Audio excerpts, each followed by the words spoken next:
Hi there, and welcome to the Explaining History podcast. And the focus of today's podcast really is on examining what Hitler's war aims were.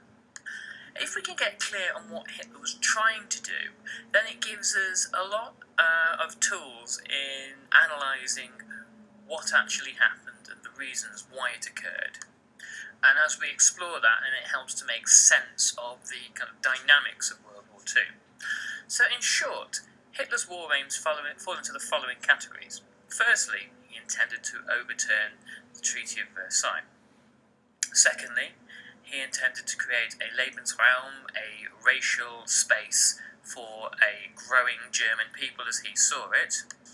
And that married into the third aim, which was to take on and defeat communism.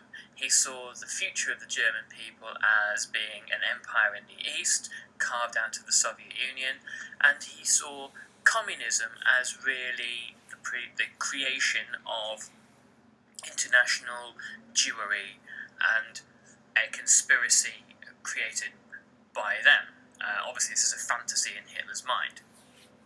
So what we can already see developing in Hitler's ideology is a meeting of strategic and racial and political and ideological goals.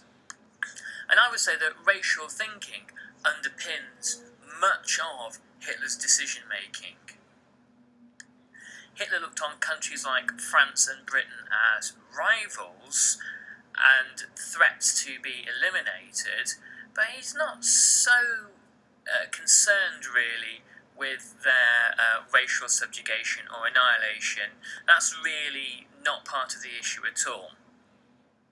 And this probably explains the very half-hearted preparations for the invasion of Britain, which ultimately come to nothing.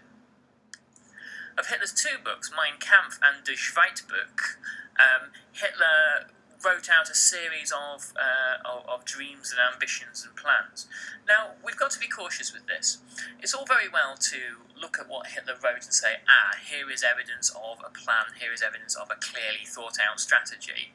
Well, it could be evidence of a wish list, a tick list of things that ideally Hitler would like to have happened. I tend to suspect that there's more evidence for this latter view. Hitler initially, if Mein Kampf and Die Schweizbuch are to be believed, Hitler initially planned to create a European superstate, and in order to do that, Hitler initially bargained on having a localised European war. That war would have involved the conquest of Czechoslovakia, of the Balkans, of Poland, and the subjugation of other satellite countries like Romania, Slovenia, and Hungary.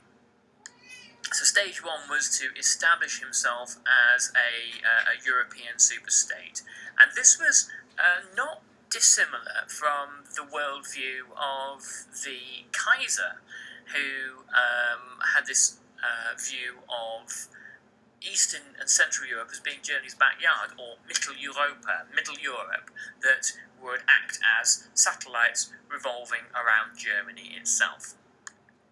Following this, Hitler viewed the next stage of conquest as that of the Soviet Union, and really intended to expand as far as the Volga River. The limit of this empire was, of course, discovered at Stalingrad on the Volga, and Hitler expanded no further. There were some very nebulous discussions via Ribbentrop with Japan, that Japan might perhaps want to claim the rest of Soviet Asia and meet at the Volga with the Germans. But that was only a very, very outline discussion, and certainly nothing that constituted a realistic plan. Once Russia had been conquered and the General Plan Ost was introduced, the General Plan Ost was the colonisation and conquest of Russia, and that was to be preceded by the Hunger Plan, where some 30 million Russians would be starved to death in a matter of months. And I think it's worth here just pausing for a moment and thinking about the implications of the Hunger Plan. If you want to read about this in very great depth, Bloodlands by Timothy Snyder is a superb study of Hitler's ambitions in the East. The German army knew that Germany had not managed to develop itself as an autarkic or self-sufficient state before 1939. And they also knew that in order for Germany to be able to function in the same way that Britain could, with all her colonies and the great wheat fields of Canada, that she would have to conquer areas of useful territory. Places like the Ukraine, for example. The Ukraine already had its own population of hungry mouths to feed.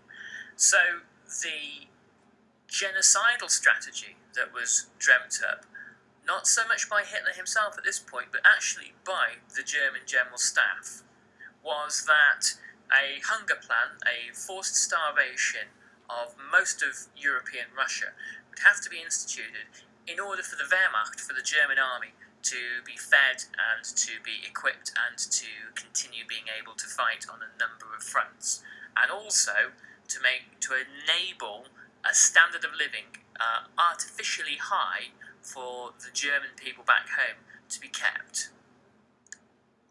In other European countries, there were differing degrees of plunder. In the West, in Belgium, in the Netherlands, Denmark, Norway, and France, German soldiers routinely posted home all manner of nice consumer luxuries, foodstuffs, coffee, cigarettes, chocolate, that had been plundered from the local people. And so the German population's standard of living, at least up until 1943, is kept artificially high at the expense of the rest of Europe. No doubt, had Hitler won the war, a more subtle form of economic exploitation, backed up by new European-wide laws, would have been instituted. Had the hunger plan in Russia been successful, and had the armies of Russia been crushed comprehensively, and her cities either levelled to the ground or occupied, then the next phase was a full Aryanisation of Russia. Hitler had no desire to rebuild or remodel Russian cities. Rather, he was going to create German cities based on a notion of German culture linked with fantastically long autobahns from Germany into Russia, and really stamp Germanness itself and this notion that Hitler had of German culture and architecture, which was his favourite obsession, onto this newly Germanised territory.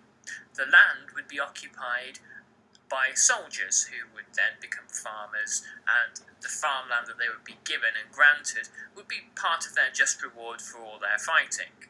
And this was an idea that Hitler had really borrowed from the Roman Empire, that Roman centurions, after they had conquered part of Germania or Gaul or wherever, would have been granted a nice piece of land in recognition of their service. The conquered Soviet territories would then generate a sufficient amount of wealth for Hitler to build Germany up as the preeminent global power.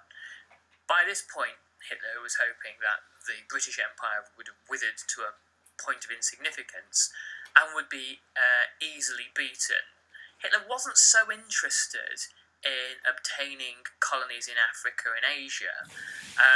He was interested really in breaking the ability of something like the British Empire to continue fighting. Had he achieved this, his final goal, as he writes in the Zweite Book, was to take on American capitalism. Now, we're all used to seeing Hitler as this strident anti-communist. His views towards capitalism in Germany are fairly favourable to ambivalent to favourable. He certainly has got no radical Marxist-Leninist anti-capitalist ideas whatsoever. But his view of American capitalism was that, firstly, like communism, it was some manner of Jewish conspiracy.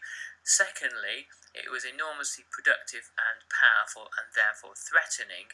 And thirdly, linked to that, it was the only power that could conceivably threaten Germany for world domination. Also, America represented this mongrel republic, racially diluted, racially inferior, and with none of the Aryan purity that Hitler would ideally like to have seen dominate the world. Now, we know the bits of this that aren't wishful thinking. Operation Barbarossa, the invasion of the Soviet Union, that actually happens, of course. That's not wishful thinking. But we know also that the hunger plan fails to kill as many Russians as hoped for and doesn't wipe the territories clean of Slavic people. We also know that the general plan Ost does not happen the way Hitler had hoped for, because the Soviet armies aren't defeated. In fact, by 1945, the Soviet armies are in Berlin. So we know that whilst some of these plans were not quite wishful thinking, certainly a great many of them are still based to some extent in fantasy. And not only are they based in fantasy, but they don't factor into the calculations, the possibilities that the British Empire will continue fighting, or that the Soviet Union will not crumble quite as easily as hoped for.